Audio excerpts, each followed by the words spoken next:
هاوڕێیانم کاتتان باش ببورن چۆن بە هیوان باش بن.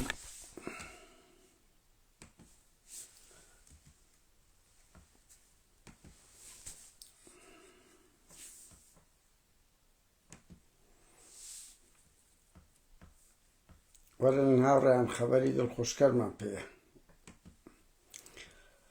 وەرن هاوڕێیان هەواڵی دڵخۆشکەر کورە و ژیانە هەر هەمووی ناخۆش نابی نا هەندە جار خەبەری باشیش دەبیت.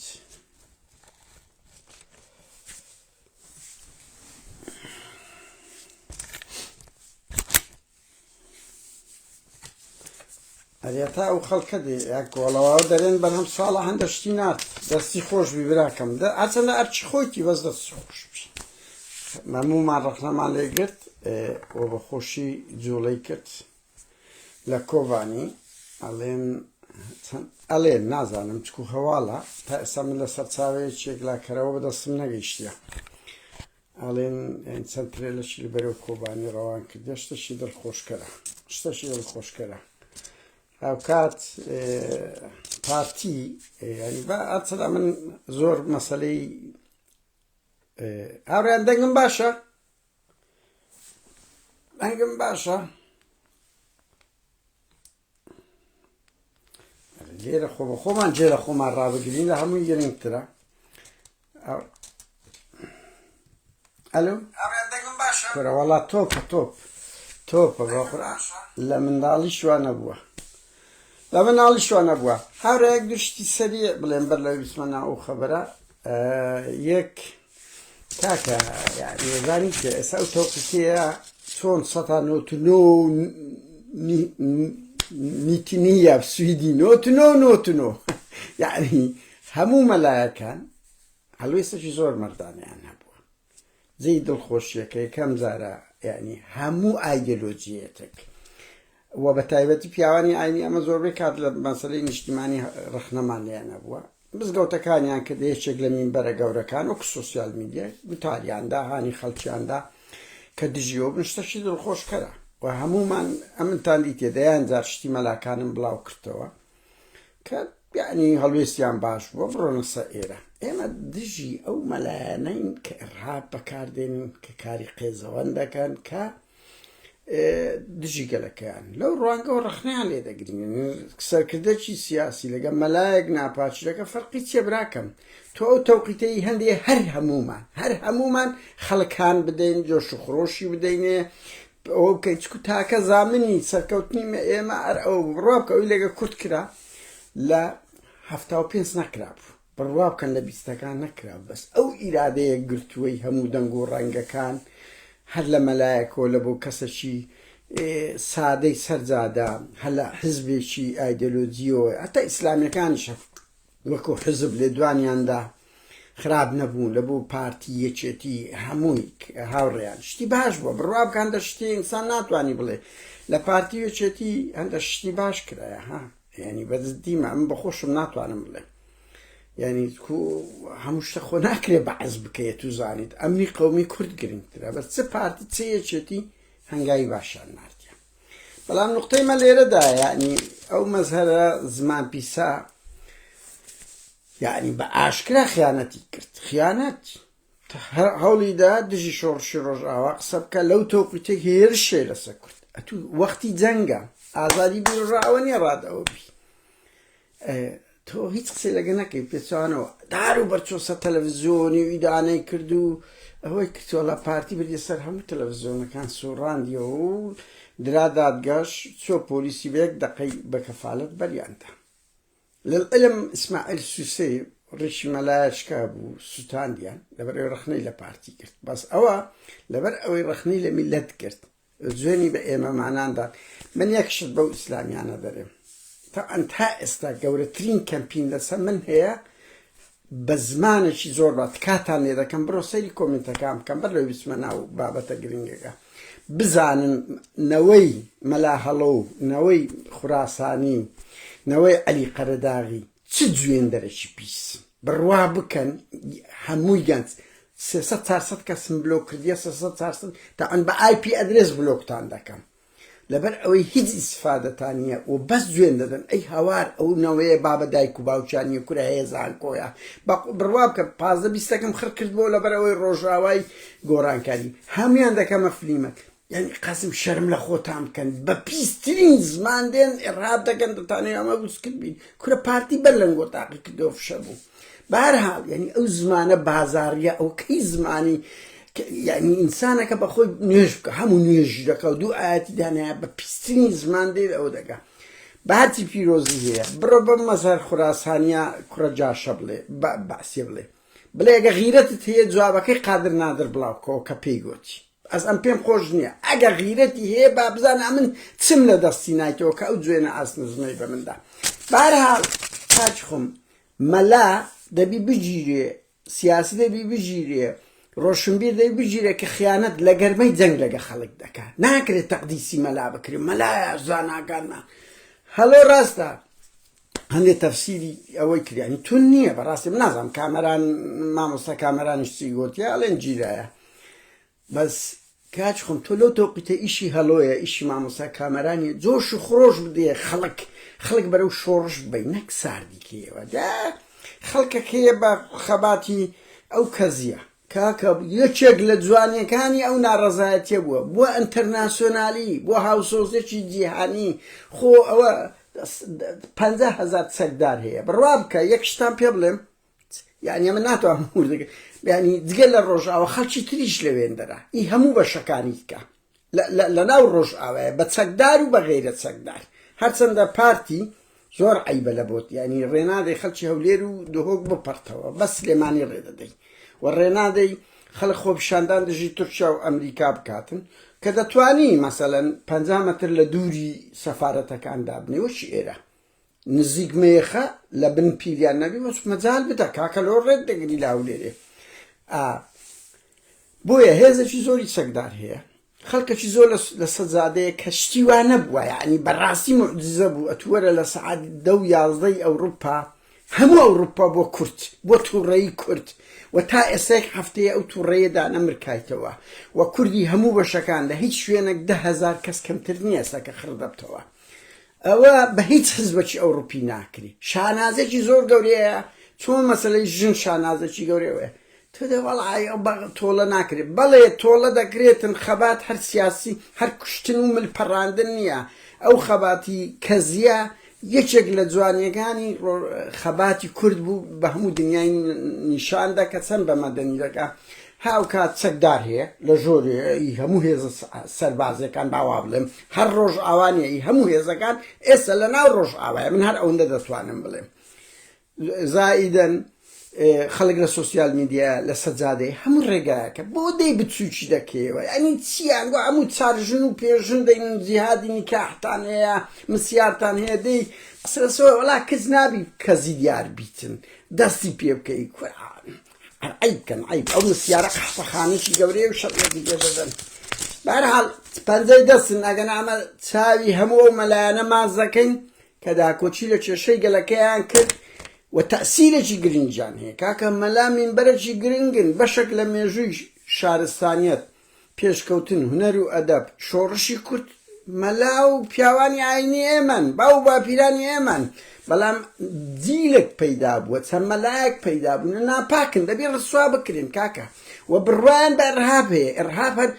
هەر ئەوەندەشیان پێ دەکرێن ها جوێنمان پێ بدەن هەر ئەوە دەکەن بڕۆن سەیری ئەو کۆمنتانە لای من کەم بزانن چ جوێنێکی ئازدەزم دەدەن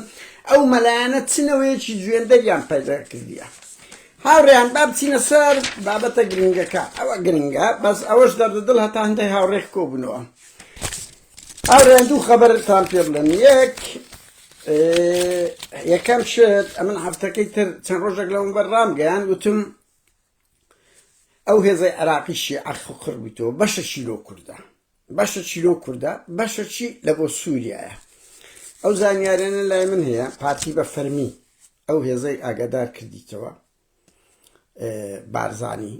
کە ئەگەر لە پشتەوە دەگەمان لێ بدەن ئێمە لەگە سونەکان شکل دەکەین دشتان دەوەستی و لە ناو شیعەکانیش ئەو هەستە هەیە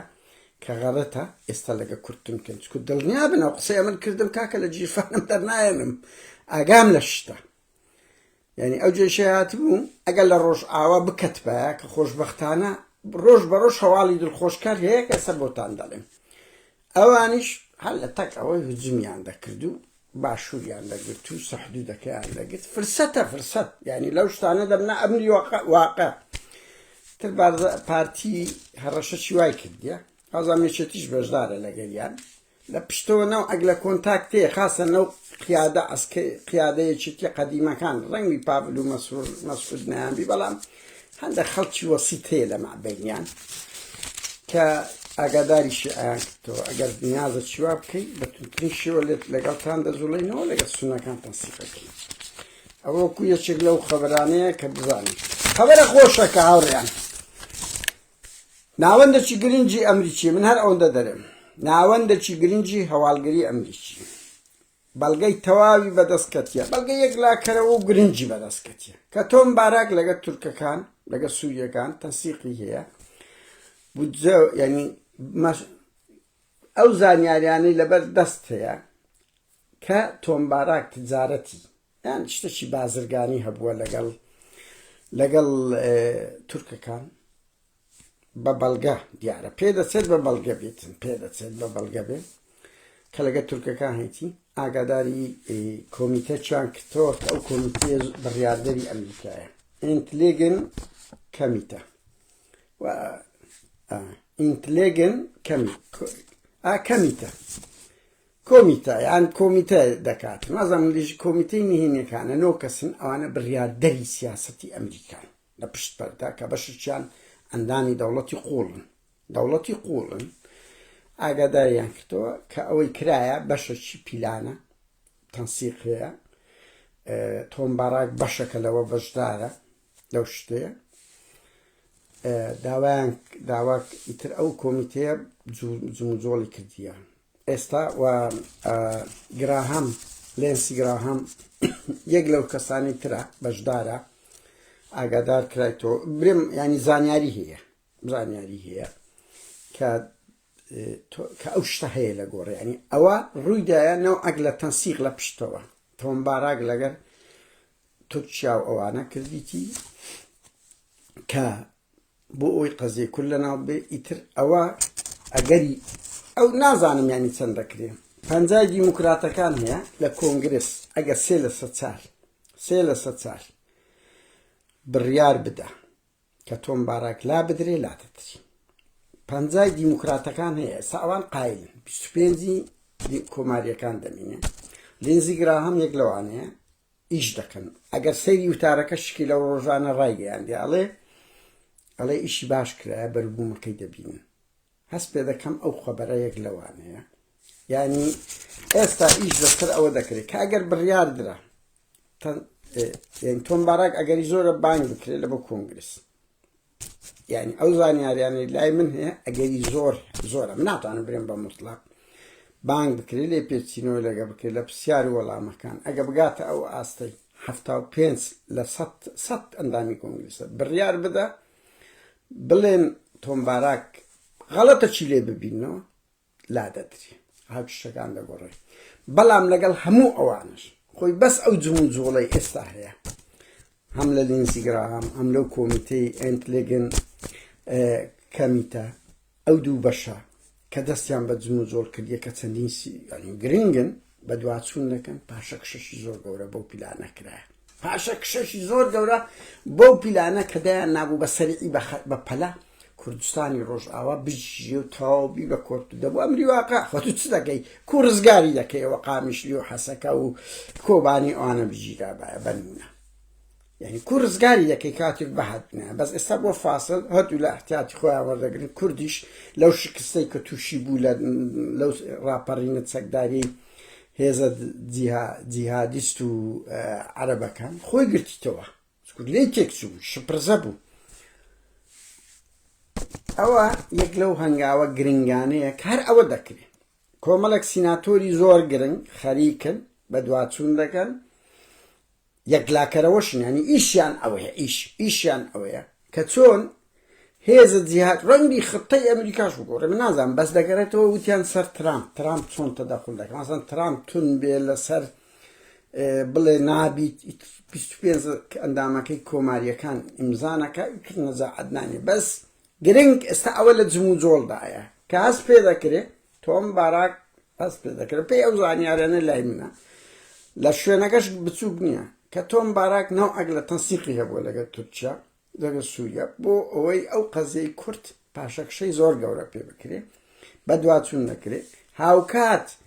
حتا ئەو وەزعی لە بۆ ڕۆژئاوا و لە بۆ سووریا و لە بۆ منتیقە دروست بووە لە بۆ منتیقەش دروست بە کاکە گەمە نییە خەڵک ئەزانی چ قوربانیەکیدایە لە سووریا لەو شەرق ئەوسەد دژی داعش داعشش کرد زیندی دەکرێتەوە وەڵڵا من چەند خەم لە کورد دەخۆم خەم لە مرۆڤایەتیش بۆی دەخۆم سەر لەمێ ئەزمونش وەکو داعشیان زیندی کردیتەوە ئەو هەموو قوربانیەی گەلی سووریا گەلانی سووریا دایان 400 هزار تیرۆریستە چی کردایتە کەڵەگە لەو منتیقەی و ئەگەر هەیە ئەوەی بینە عێراقیش یعنی ئەو خطانیان هەموو لە دەستە هەمان ئەزمموی سووریا بخەنە ئەوی سووریا عێراقەچی یەک گرتو دروست بکەن بە زەبری چەک و کەسێکی وەکو ئەبوو بەکر بەغدادی قیل بکرێتەوە و ئەو هەموو جیهادیستە ئیسلامیەت تیرۆریستانی وەکو داعش وەکو جەماعەتی جۆلانی فڕێب دەنە عێراق و بتە کێشە و دەبی چ ماڵ وێرانیش کرد بێ ئەوە خەتەرە ئەوەش خەتەرە ئەو بەشی هێرە گەورەی لەسەر کوردە گرنگ ئەو هەنگاوە هەوڵە من ناتوانم برێم وەڵڵا یەک لا دەبتەوە برا لە دنیای سیاسەت ملیۆن جار گوتیتمان ڕاضیات نییە ئەوە بەس لەناو ئەو قسە کوردی هەیە 2 زائید 2 دەکا 1 ئەگەنا دەکات 4 لە دنیای ڕاضیات بەڵام لە دنیای سیاسەت فعلەن دەبتە 1 ئەوە شتێکی زۆر دڵخۆشکەرە پاشەکشەشی زۆر گەورە بەو هەنگاوەی نرایە بەشی هەرە زۆری بەروبوومی ئێوەیە کە هەمووتان کورد لەسەر جادەی بووە ئەوە یەک هەفتەیەدا نەجیسایتەوە بەو سەرما و سۆڵی وەڵڵاهی ئینسانش کە چایی بە ژن بە منداڵ کورە مناڵی گچکەی ئێرە لە کوردستان ئەو ڕابوونەی لە باشوور هەبوو هەموو دەمانگۆ فکری قەومی تەواو مرد کورە برا ئەو ڕابوونەی لە باشوور هەیە ڕواکە لە باکوور نەبووە لە دیاربەکر نەبووە ینی دەزانی چ ئەوەیە چ ڕابوونێکی گەورەی نەتەوەیە ئەو هەموو کوردەی لە ئەوروپایە ئەو هەموو کوردەی لە سۆسیال میدیایە ئەو هەموو کوردەی لە پشتەوە هاوڕێیان من دەمەوەتان پێ بڵێم بە سەدان کورد هەن لە ناو دەستگا هەواڵگیریەکان لە ناو پەرلەمانەکان ژورنالیستن دۆستی بیانیان هەیە ئەوانەش هەموو دەستیان بە جم و جۆڵ کردیە ئەوە بەروبوومی ئەو خەباتەیە کورد لۆبیەکی زۆر گەورەیە سەردەمی 25 بەسەر چوو بەس هێشتا دەبی بەردەوام بی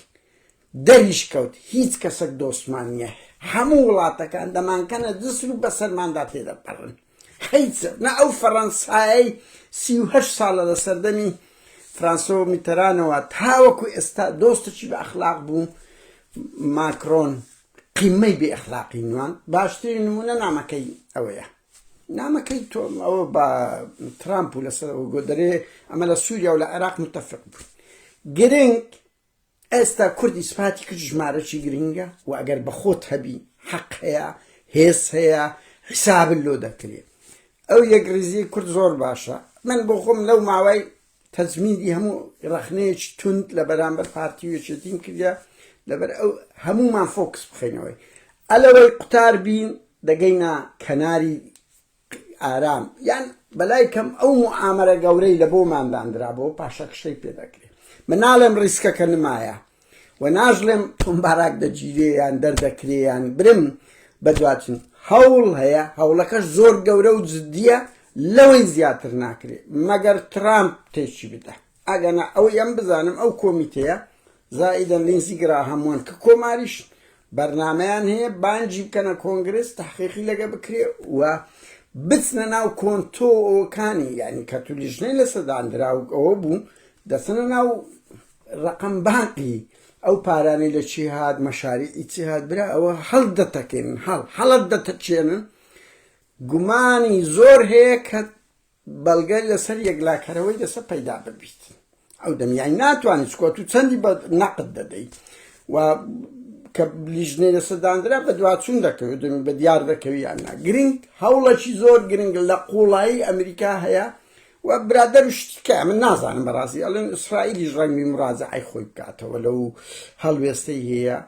ئەگەر هەیە ئیسرائیلیش هەست پێ دەکرێت لە میدیاکانی لە هەندێک کەوادری قسە دەکەن ناقایلن لەسەر هەندێک هەڵوێستی تۆمباراچی یان ئەوەتە ئەو سیاسەتە نوێی ئەمریکای ئەوانش گوایە دەستیان بە جم و جۆڵ کردێ بەس ئەمن دەزانم ئەو سیناتۆرانە ئەو کۆمیتەیە لە هەوڵدایە لەگە تۆمبارا قسە بکرێ و تۆمباراک ترسی گەیشتێت چکە ئەو کاکە نوێنەری ترامپە مەسئولی هەموو ئەمریکایە لە مەنتیقەی و نیازی زۆر خراپە هەر بۆ خۆی شۆڤینیە سەفیری تورکیا بۆ ئەمریکا بۆ لە تورکیا و ئەو زانیاریانەی هەیە کە کۆمەک کرایانی بۆ ئەوەی ئەو پرۆژە نەتەوەیە کوردیە تێک بشێنیتن ئەو بەرنامە مەترسی لەسەر مرۆڤایەتی هەیە باوا بڵێن لەسەر مرۆڤایەتی کۆمەڵێک جیهادیست دێنێ گرنگ لەگە یەک کەسی قسە بکە ئەوە ئەگەری پاشەکشەی هەیە من ناڵێم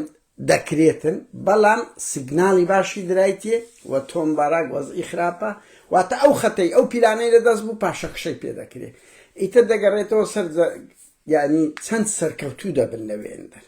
بەس بزانم شتی لەسەر خڕ بوویتەوە و ئەوە هەواڵەشی زۆر دڵخۆشکەرە هاوڕێیان بۆ کورد بزانن کورد یەکگرتووبی بە دەردی ئەو شعرەی گوتنی وەخت خۆی دەیانگوت 40 ملیۆن چاو ئەو دەمی دەیانگۆ 20 ملیۆن وازم شعری پەشێوە کاکە ئێستا 100 ملیۆن چاو 100 ملیۆن دەست 100 ملیۆن قاچ یعنی 100 ملیۆن 50 ملیۆن مێشک ئەو هێزە بکەویت کەتیتە گەڕ لە هەموو بوارێکدا و لەو سەردەمەی کە تەکنۆلۆژیا بە یەک دەقەی گەڕ تێبەردەدا کەم نییە هێزی کاکە ئەو وڵاتانش سیر دەکەن بە خۆت چەند هەی خۆت فەرز دەکەی بەرحاڵ هاوڕێ من ئەو دوو خەبەرم پێبوو حەزم کرد لەگەڵتان بەش بکەم شتێکی دڵخۆشکەرە کورد دە ڕۆژ لەمەوبەر لە گەورەترین موعامەرە بوو ئەوڕۆ تایمی وەگرتیتەوە بەس ڕیسک نەڕۆیە هاوڕێیان دەبی ئەو یەک ڕیزیە یەک گرتووە بە هیوام ئەو مەلایانەش یان ئەو کەسانش ئەو گەنج و مەنجانە واز لەو ئەخلاقە بین ئەوڕۆ ڕۆژی ئەوەیە هەمومان ڕوبەڕووی ئەو پیلانە بین کە دەیانێ وەکو باخیرە بماخنچێنن کورد بخنچێنن 100 ساڵی تر وەکو سیڤەر و لۆزان کە کردیان ئەو هەموو کارەسات و کۆمەڵ کوژی تاوانە ڕوویدا لۆنەوەی نەوەکانمان قوتار دەبین ئەگەر بگەینە کەناری ئارەم ئەگەنە ئەوانش مستەحیلە شۆڕشی کورتەوە ئەوانش وەکو ئێمە و باو و پیرانمان دەبی لەو منملانێ و قوربانی و تێکۆشانە بکەن هاوڕێیان من ئەو خەبەرم پێبوو حەزم کرد لەگەڵتان بەشکەم بەرپرسیشم لەو خەبەرەی لە قوڵایی ئەمریکا جموجۆڵی باشەیە چەند سەردەگری ئەمە نازانم پاشەکشە بە هەندێ شتەکان کرا کە ئەوە دەوری زۆر دەبیە لەسەر هەموو ئومەی عەرەبیەی کە دژی کووردە ئەو تورکیایی کە دژی کووردە و ئەو هجووم و شەڕانە شەڕ زۆر خەتەرە قەت ئەوە مەکەن یعنی ببتە شەڕ کەس نازانێت وەکو غەزەمان لێدێ یان سەرکەوتن بەدەستن کاتێکی خۆش سوپاس بە ئەو کاتەی بەو وەختەی هاتن لەگەڵ من گوێتە ئەو وەختەی خۆتان نەبوو مەسەرف کرد بە هیوای سەرکەوتنی زیاتر یەک شت بزانین ئەوڕۆ ڕۆژی ئەوەیە هەرچی ئایدۆلۆجیا و فکر و باوەڕێکت هەیە وەلای بنێ دش بەو پیلانە مەترسی هەڵبوەسیەوە ئەو شکستە لۆ ڕۆژ ئاوا ببوایە باشوور باکوور ڕۆژهەڵات تووشی شکستی گەورە دەبوو سەرکەوتنی وێندەر سەرکەوتن دەبی لەبۆ هەر هەمومان کاتێک